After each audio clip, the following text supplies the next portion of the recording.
¿qué tal a todos? Bienvenidos a un episodio más de Económetro. Mi nombre es Dafne Posadas y en este espacio discutimos ideas de la libertad, ideas también sobre el libre mercado. Hoy vamos a hablar sobre un tema que hemos estado discutiendo en las últimas semanas en nuestros espacios de FI en español, en nuestras redes sociales y en nuestro grupo cerrado de Económetro Backstage, que es sobre la libertad de expresión y la cultura de cancelación. Y vamos a hablar sobre esto con Stephanie Falla. Ella es directora de la Escuela de Cine de la Universidad Francisco Marroquín y nos va a ayudar a entender la forma en la que la libertad de expresión, la cultura de la cancelación y la industria de cine están relacionadas. Gracias, Stephanie, por acompañarnos esta noche. Muchas gracias, Dafne, por la invitación. La verdad es que un gusto estar compartiendo en este espacio contigo.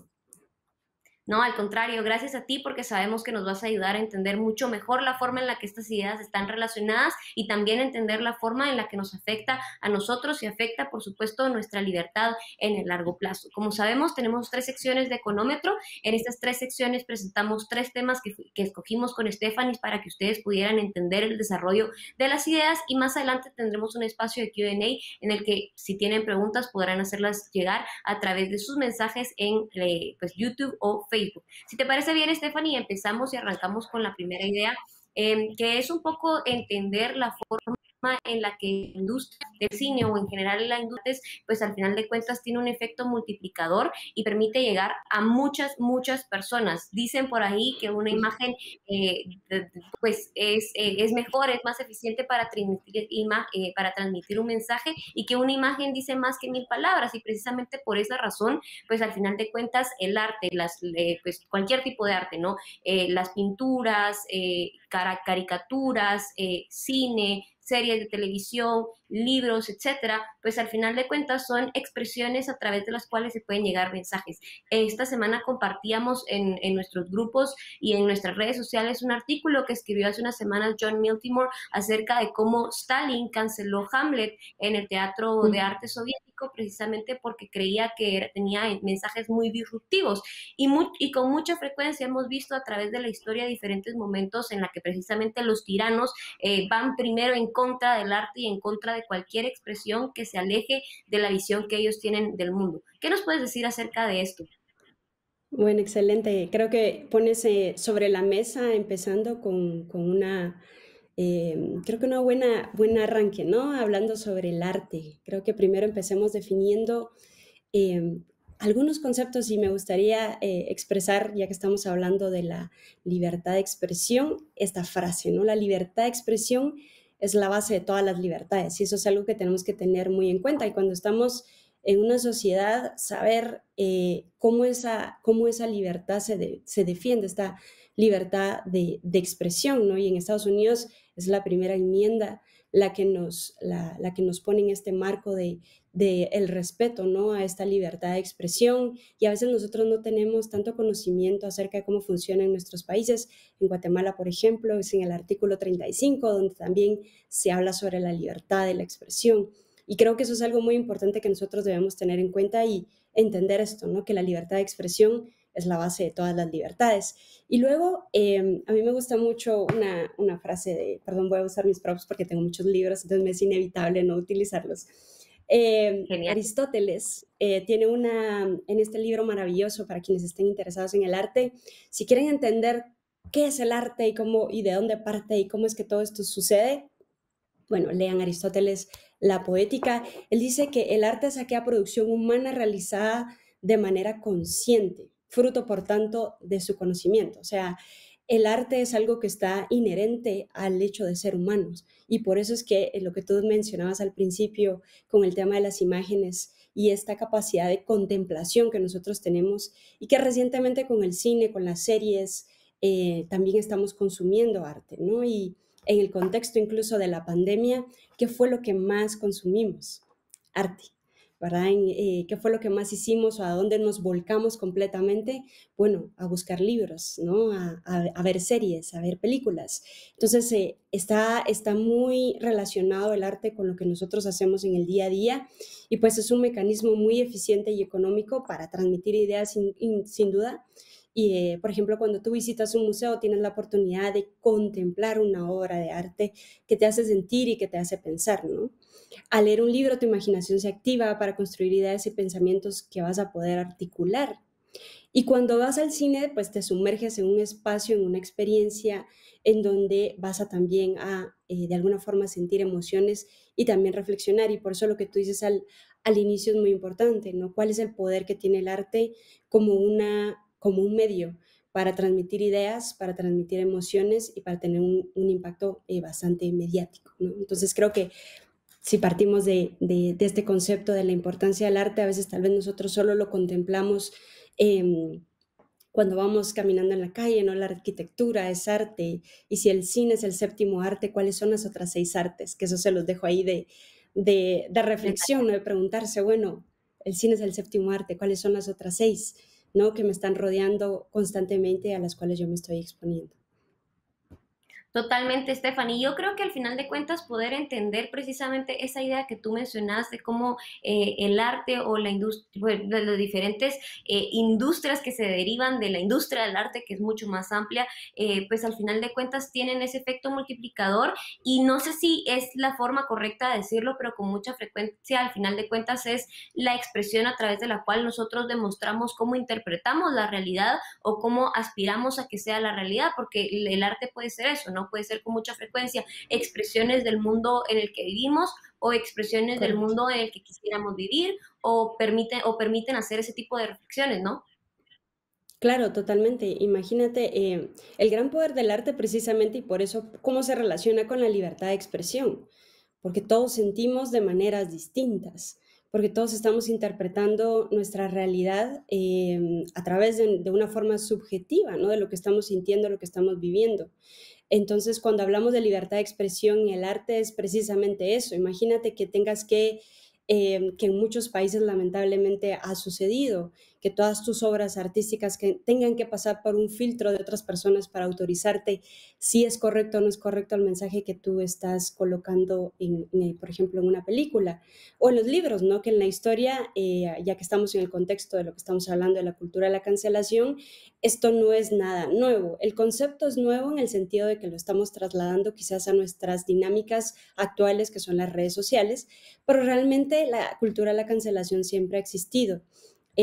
Lo vemos en todas las áreas, en las ciencias, en la literatura, en la pintura, en las películas, ¿no? Más recientemente que lo experimentamos y tú ponías también algunos ejemplos de la literatura. Entonces creo que empecemos a definir un poco de este concepto de la cancelación, ¿no? De la cultura de la cancelación, pues puede verse como un juicio apresurado ante acciones o situaciones que no son tan sencillas de resolver, ¿verdad? Sucede cuando un grupo de personas o usuarios en las redes sociales, pues de alguna forma retiran el apoyo a personas, a personajes públicos, sobre todo a veces a campañas, incluso a empresas, ¿no? A marcas, en donde lo que están buscando pues también es que se realicen ciertas acciones, ¿no?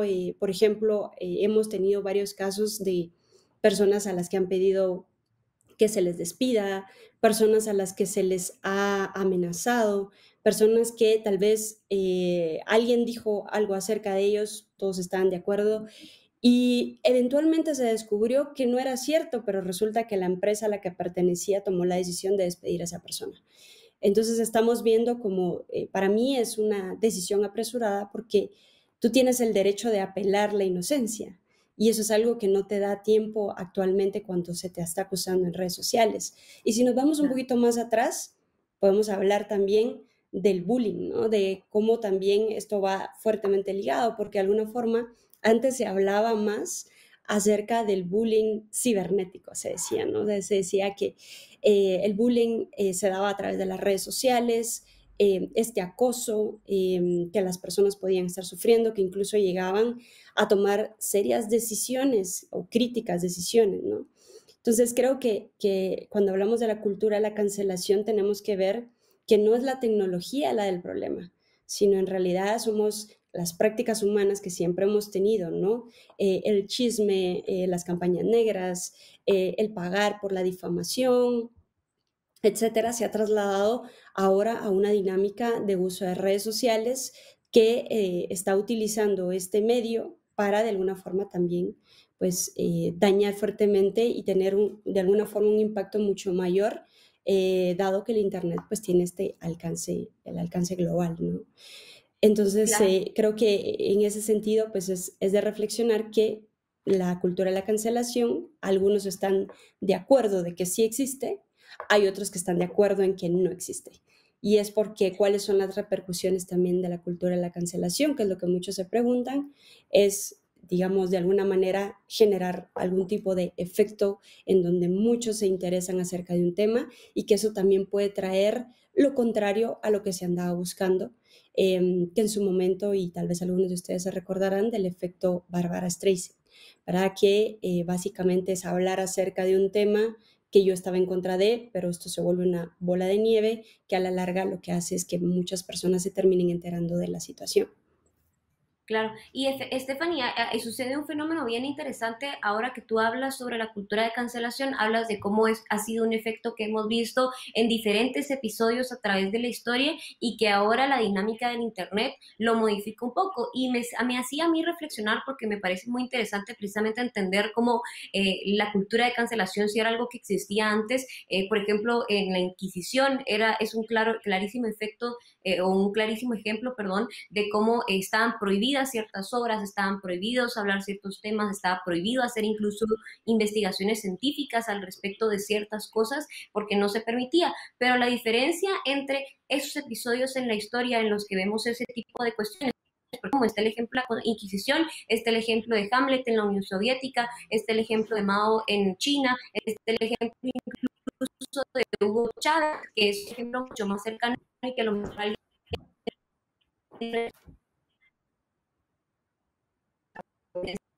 para recordar cómo se estaba haciendo diferencia entre episodios de la historia y la de lo que estamos en la cultura que antes era un efecto, una entidad centralizada, el gobierno con mucha frecuencia, y ahora lo trasladamos a un plano un poco más social y pareciera ser que el efecto que tiene indiscutiblemente la industria de cine y el mercado de las ideas es que estamos creando sociedades, como decía Ortega y Gasset, el hombre masa, ¿no? Que solo piensan de una forma, que solo pueden sentir de una forma, que solo pueden hablar, pensar, escribir sobre ciertos temas. Y al final de cuentas, eso nos tiene que hacer nosotros reflexionar, bueno, qué campo existe y de qué manera existen otras alternativas a través de financiamiento privado, se me ocurre a mí, para que, digamos, exista ese de ese espacio de lado estos que pretenden cancelar a todo el mundo.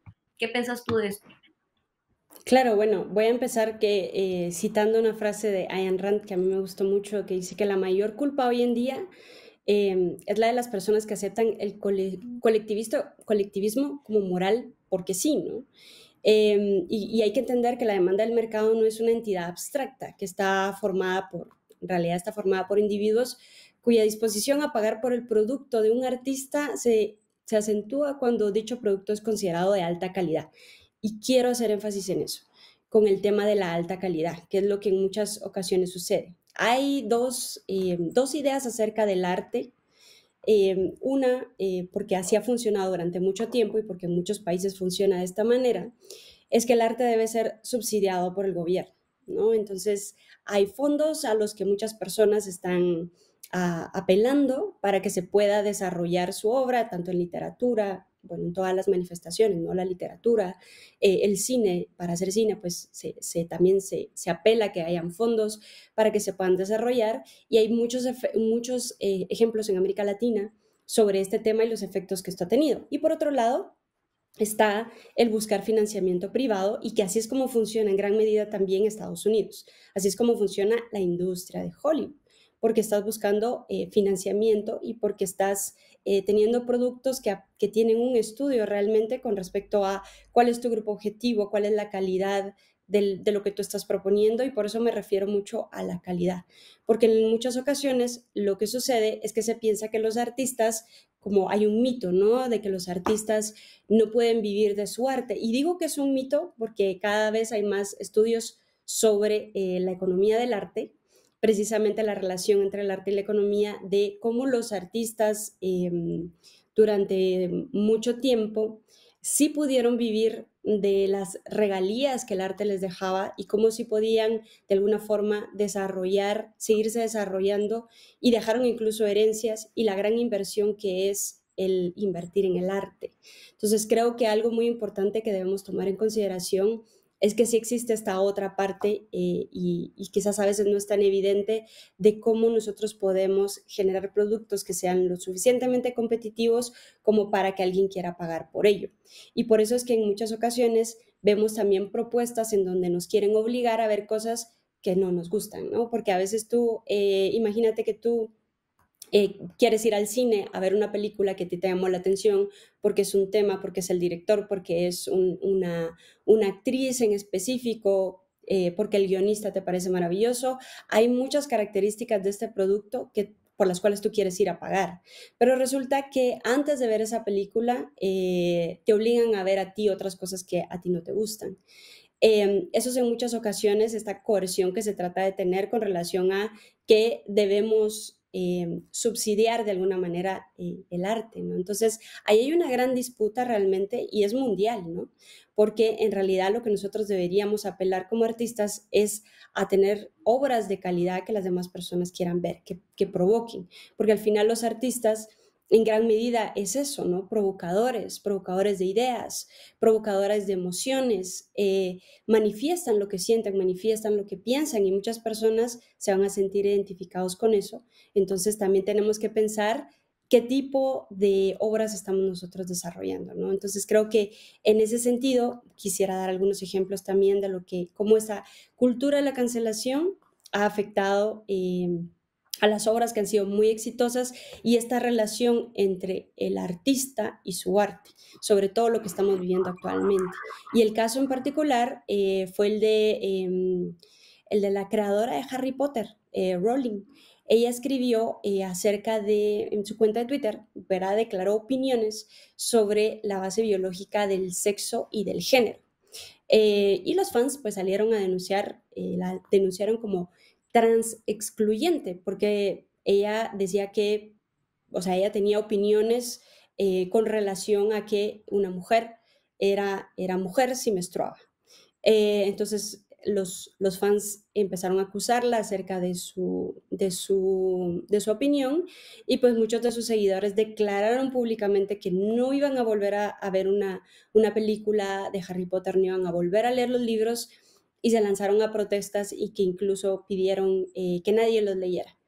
Y esto, pues, de alguna forma tuvo un antecedente muy fuerte, sobre todo a figuras públicas tan famosas, en donde un grupo de académicos, más de 150 personas, entre los que figuraban artistas y también escritores, en una revista, en Harper, ellos escribieron una carta sobre justicia y debate, un debate abierto acerca de lo que estaba sucediendo con la libertad de expresión en Estados Unidos y cómo se estaba de alguna manera fragmentando, ¿no? En grupos y cómo era de dañino el hecho de que una persona que tuviera ciertas ideas que son contrarias a las de otras personas, pues quisieran cancelar toda una obra que, si lo pensamos así, la saga de Harry Potter ha tenido Yo soy muchísimo fan, éxito. claro. Claro, o sea, hay Sí, toda una generación, ¿verdad?, que fue formada por esta saga. Hay personajes, o sea, de alguna forma nosotros establecemos ciertas emociones, porque de eso se trata el cine, ¿no? Y de eso se trata el arte. Nos conectamos con estos personajes y de alguna manera estamos muy relacionados con ellos y nos ayudan de una forma individual, nos ayudan a superar cosas, a sentir que podemos hacer determinadas acciones o nos sentimos identificados. Entonces la pregunta aquí es, ¿vamos por las opiniones del artista? ¿Vamos a cancelar completamente su obra? O sea, es una pregunta muy, muy fuerte con respecto a esto. Y también otro caso, que esto es para una generación quizás anterior a la tuya, Dafne, una serie de televisión que se llamaba Buffy, la cazavampiros. sí, esa sí También ya no soy yo. recientemente, claro, o sea, recientemente esta serie también se buscó cancelar precisamente porque su creador se le acusaba de abusar de las actrices en el escenario, ¿no? Y que aún no o sea, él ni siquiera ha salido a dar declaraciones y ya la gente está diciendo que se tenía que cancelar la serie. Y si nos ponemos a pensar, ¿verdad? En todos estos casos, sin duda nos hacen entrar a un gran debate en donde si no tenemos la información adecuada, el criterio para tomar decisiones, vamos a caer fácilmente en lo que todo el mundo dice o lo que todo el mundo está aprobando. Hace mucho tiempo, en 1915 para ser exactos, también había una película muy famosa que es El nacimiento de una nación, ¿no? De Griffin, en 1915.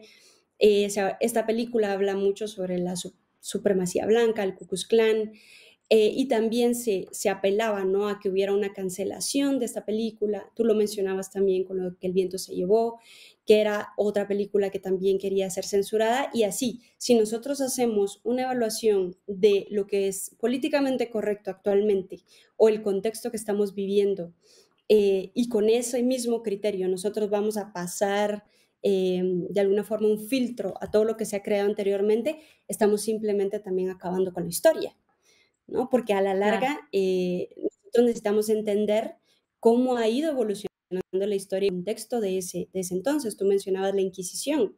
¿Cuál era el contexto, no? Uno de los grandes libros escritos en español más famosos, que es Don Quijote de la Mancha, habla mucho acerca de esto también, ¿no? La quema de los libros. Cómo incluso hay muchas personas que tenían prohibido leer ciertos libros. Hay una película que es una de mis favoritas, que es esta, que se llama Equilibrium. Esta película es un ejemplo de lo que sucede con las personas que no están expuestas al arte.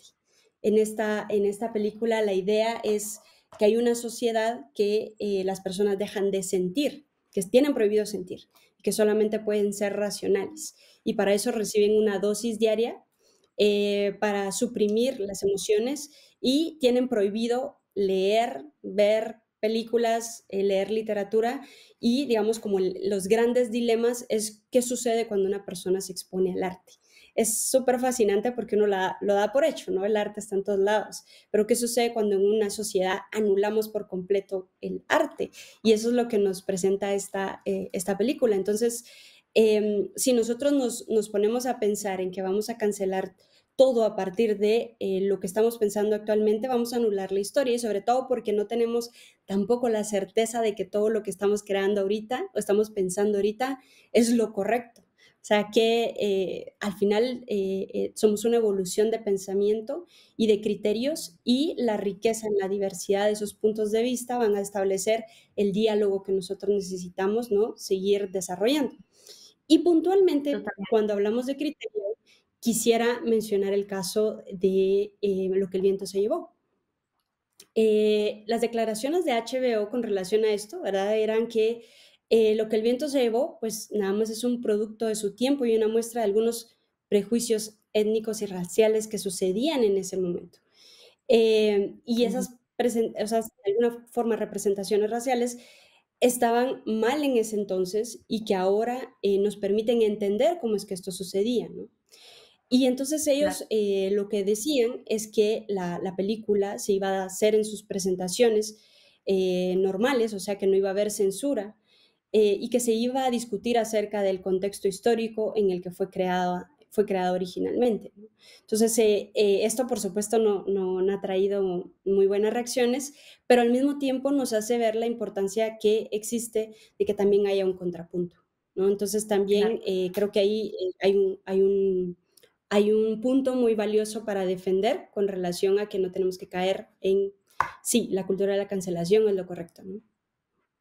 Totalmente, Stephanie. Mencionas varias ideas que me gustaría hacerte una última pregunta que tenemos poquísimo tiempo para responderla. Creo que nos van a quedar 2 minutos, pero intentando hilar y amarrar varias de las ideas que tú posicionas y varias de las ideas que tú nos traes aquí es precisamente entender, por un lado, esta idea de cómo precisamente para combatir la cultura de cancelación, número uno, pues se necesita evidentemente libertad de expresión, pero se necesita otra cuestión que es súper importante, que es esta idea de pensamiento crítico. Y me preocupa mucho, veo hacia futuro con un poco de preocupación, porque pareciera ser que cada vez existe menos espacio para ser crítico cuando existe esta cultura de cancelación tan agresiva en contra de esas opiniones que son disruptivas o que se salen de ese molde de la cultura de cancelación. Eso por un lado. Y luego otra idea que a mí me que mencionas y que me parece muy importante profundizar un poquito, que van a ser 2 minutos, pero que me pareciera interesante y no me gustaría dejarlo por fuera, es esta idea de cómo ahora en el campo de las plataformas digitales, de cómo tú accedes al contenido,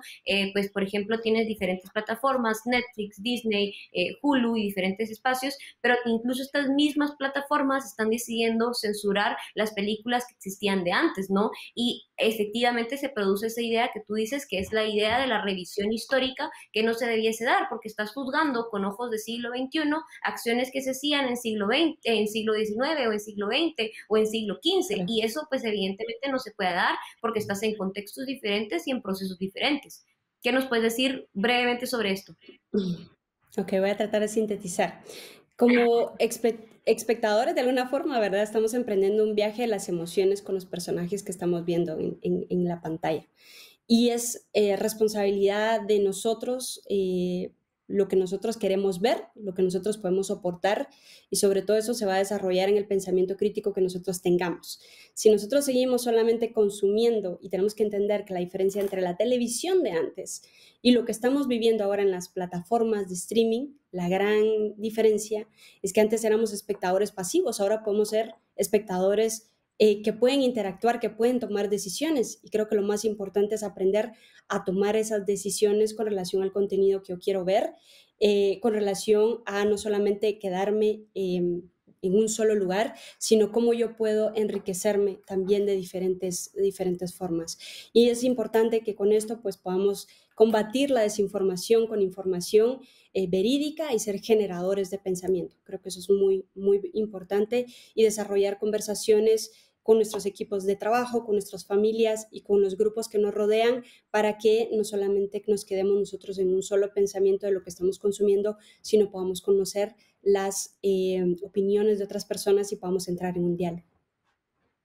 Excelente, Stephanie. Totalmente de acuerdo. Yo creo que al final de cuentas la construcción de sociedades libres empieza precisamente por un espacio en el que existe una sana discusión de ideas, en el que es posible hacer un debate sano de ideas, en el que es posible enfrentar esas ideas y poder construir algo mejor. Y es algo que necesariamente tenemos que hacer si queremos apelar a estas ideas de la libertad de expresión y queremos defender la libertad en todos sus aspectos, porque como tú muy bien decías, y algo que yo decía desde el live que teníamos la semana pasada, la libertad de expresión es la primera línea de batalla en la defensa de la libertad, porque si nos quitan la libertad de expresión, entonces ya no vamos a poder defender ninguno de nuestros otros derechos porque se va a salir del molde, se va a salir de lo que quieren que digamos o se va a salir de esos espacios que nos tienen permitidos. Así que hemos aprendido muchísimo en esta última media hora, hemos aprendido sobre la libertad de expresión, hemos aprendido sobre qué significa la cultura de cancelación y cuáles son los efectos que tiene para la sociedad, y hemos hablado también cómo estos dos conceptos pueden y son trasladados, de hecho, a la industria del cine, a la industria del arte, y cómo pues al final no solo hay personajes que están directamente implicados, aquí que me refiero aquí a, por ejemplo, el caso que tú traías a colación, el caso de J.K. Rowling y otros artistas que se han pronunciado en contra de estas ideas de cultura de cancelación y sobre lo que es políticamente correcto, y por otro lado, pues también entender, por supuesto, cuál es el papel que debemos jugar nosotros como ciudadanos, como individuos, dentro de este mundo que estamos viviendo y que tenemos que hacerle frente. Así que muchas gracias y no sé si hay algo que te gustaría agregar para finalizar, una última lección o últimas recomendaciones, que nos diste buenas recomendaciones también de libros, de películas que vamos a ver sin lugar a dudas. Bueno, yo creo que solo para agregar, la prevención contra la cultura de la cancelación es promover la importancia de escuchar sin castigar, ¿no?